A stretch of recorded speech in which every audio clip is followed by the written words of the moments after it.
Ang mahiwagang hardin ni Lola Rosa. Sa isang tahimik na baryo, sa paanan ng isang luntiang bundok, nakatira ang isang matandang babae na nagngangalang Lola Rosa. Kilala si Lola Rosa sa kanyang napakagandang hardin na puno ng mga bulaklak na kumikinang sa iba't ibang kulay at mga halaman na may mga dahon na parang ginto at pilak. Ngunit ang pinakamahiwaga sa lahat ay ang isang lumang puno ng mangga sa gitna ng hardin. Sabi-sabi, sa ilalim ng puno na iyon ay may nakatagong lihim. May isang batang babae na nagngangalang Maya na may pusong puno ng kuryosidad.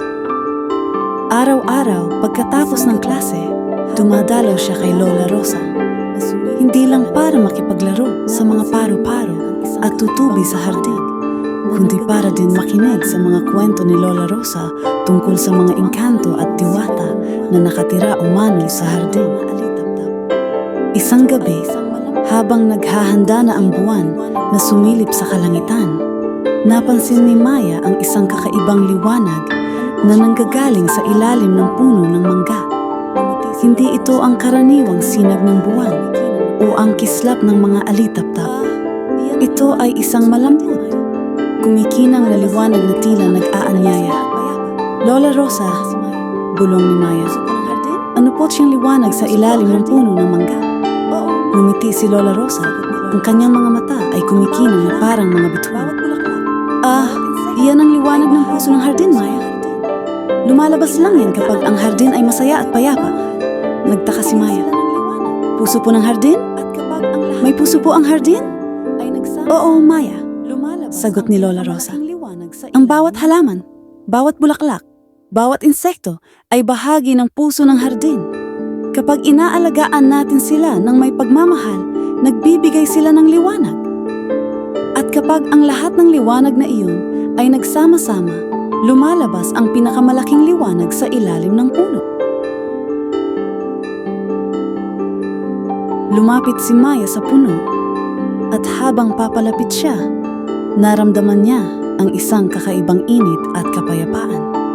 Ang liwanag ay hindi nakakasilaw. Sa halip ay nakakapagbigay ng ginhawa. Nakita niya ang mga bulaklak na tila mas sumisigla at ang mga dahon ng puno ay tila nagsasayaw sa ihip ng hangin. Ano po ang ibig sabihin ng liwanag na ito, Lola? Tanong ni Maya. Ang kanyang boses ay halos pabulong. Ibig sabihin niyan, Maya, paliwanag ni Lola Rosa, na ang hardin ay nagpapasalamat sa pagmamahal na ibinibigay mo. Ang liwanag na iyan ay nagpapakita na ang lahat ng nilalang sa hardin ay nagkakaisa at masaya. At kapag masaya ang hardin, masaya rin ang mga taong nag-aalaga dito. Umupo si Maya sa ilalim ng puno at ang liwanag ay tila yumakap sa kanya. Naramdaman niya ang pagod ng buong araw na naglaho at napalitan ng isang pakiramdam ng kapayapaan.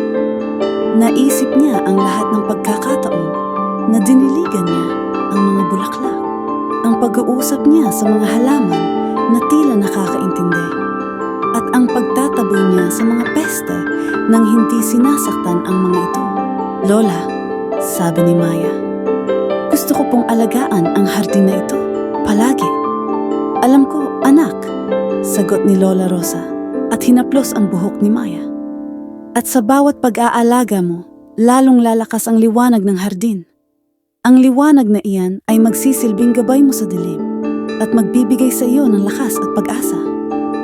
Habang unti-unting lumulubog ang araw at ang mga bituin ay nagsisimulang kumislap sa kalangitan, ang liwanag sa ilalim ng puno ay lalong lumakas, tila isang puso na humihinga.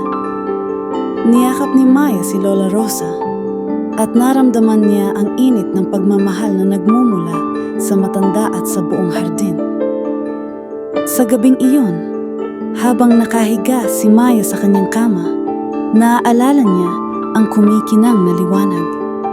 Naramdaman niya ang kapayapaan sa kanyang puso at alam niyang ang hardin ni Lola Rosa ay hindi lang isang lugar na puno ng mga bulaklak, kundi isang lugar din na puno ng pagmamahal at mahika. Sa bawat paghinga niya, Tila naririnig niya ang mga bulong ng hardin na nagpapaalala sa kanya na ang pagmamahal at pag-aalaga ay nagdudulot ng liwanag sa mundo. Unti-unting pumikit ang mga mata ni Maya at sa kanyang panaginip, nakita niya ang kanyang sarili na lumilipad sa ibabaw ng hardin kasama ang mga paru-paro at ang liwanag ng puno ng mangga ay nagiging isang malaking, kumikinang na bituin na gumagabay sa kanya. Ngayon, ipikit mo na rin ang iyong mga mata at isipin ang liwanag ng pagmamahal sa iyong puso. Hayaan mong gabayan ka nito sa iyong pagtulog at dalhin ka sa mga magagandang panaginip. Sana'y makatulong ito sa iyong pagtulog. Matulog ka ng mahimbing.